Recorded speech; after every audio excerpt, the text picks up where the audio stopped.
Hey guys, welcome back to Shelby on Safari. I hope you're well. Today we are exploring the New Forest in Hampshire, England, and I'm so excited to bring you along because there is so much to discover. But before we do, if you're new here and you want to learn all about animals in captivity, the wild, or in pop culture, be sure to hit that subscribe button and make that bell go ding so you can be the first to see all the new content. Now, let's go explore. Along the south coast of England, the New Forest is one of Britain's newest and smallest national parks. It was designated a national park in 2005.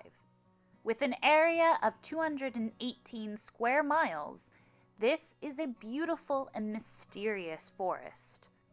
The New Forest was actually created as a royal forest by William I, also known as William the Conqueror, in about 1079. First recorded as Nova Foresta in the Domesday Book in 1086, the New Forest today has remained virtually unchanged from the ancient days of long ago. However, it has been influenced by a few notable monarchs, including King Henry VIII, left his mark by commissioning both Hurst and Calshot castles, respectively. While I could talk longer about the history, let's go find some animals. Meet the Dartford warbler. Most species of warbler actually commute down to Africa to spend their winters where it's a bit warmer than here in the UK. However, the Dartford warbler toughs the winters out here. But this was problematic in the 1960s, when here in the UK there were particularly harsh winters. Their population fell to only 10 breeding pairs left. Nowadays, there are about 3,200 pairs nesting on the lowland heaths, including those of the New Forest. If you're lucky, you may see a male like this little guy sitting on top of the gorse bush.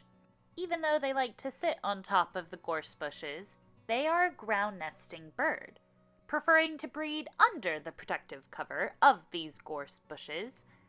They make a grassy cup-shaped nest in which they lay about 3 to 5 eggs. But the animal I really want to introduce you to is the New Forest pony. Yet, we haven't quite come across them yet, so let's keep moving and see if we can spot them.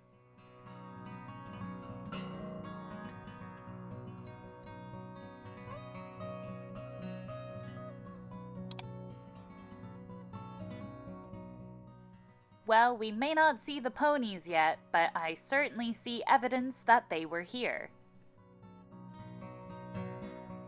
The sand lizard is one of the UK's rarest reptiles. They weigh about 15 grams and are about 20 centimeters in length. However, I was surprised to find that they can live for up to 20 years. Whoa, why did this one turn green?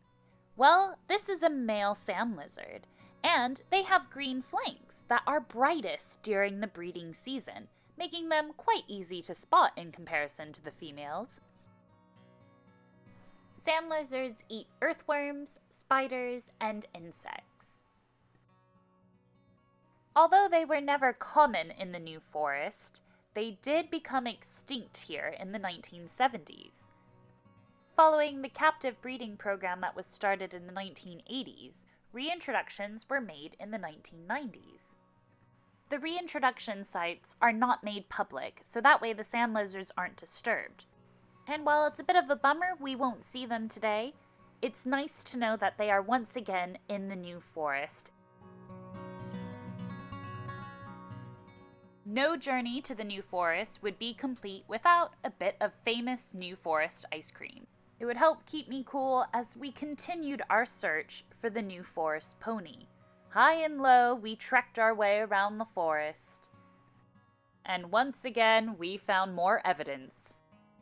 While we haven't had luck yet seeing the New Forest pony, there have been New Forest ponies in the New Forest since the end of the last ice age. Today there are about 5,000 New Forest ponies roaming the New Forest. All of them are wild in the sense that they can roam about freely, but they are in fact owned by the New Forest commoners. Commoning is an ancient way of life that dates back to medieval times. The common rights of the New Forest are actually attached to properties and particular land in the New Forest, not to individuals. Therefore, commoners of the New Forest are those who occupy land or property to which these privileges are attached. One of these is the right to graze stock on the open forest. The ponies work hard alongside the cows and the donkeys, of course, to keep the grass so neat and tidy in the New Forest. It's because of their grazing and browsing that actually helps support the ecosystem and encourages other species to thrive here, including the ones we've seen earlier, the Dartford warbler and the sand lizard. We finally came across the New Forest pony. As you can see, I was a bit excited. As they are not tame, we kept our distance, because they can kick and bite.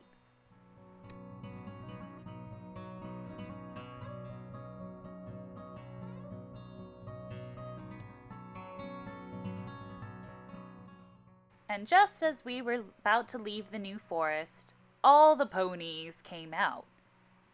It's important to note that while you're driving in the New Forest, do be mindful that animals have the right of way.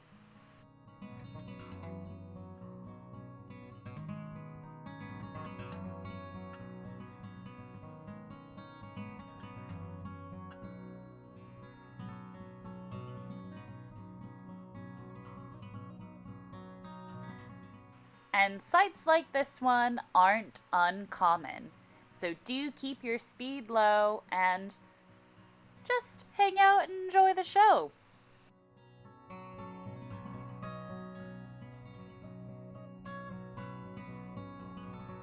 The New Forest is full of life and so many amazing animals and people.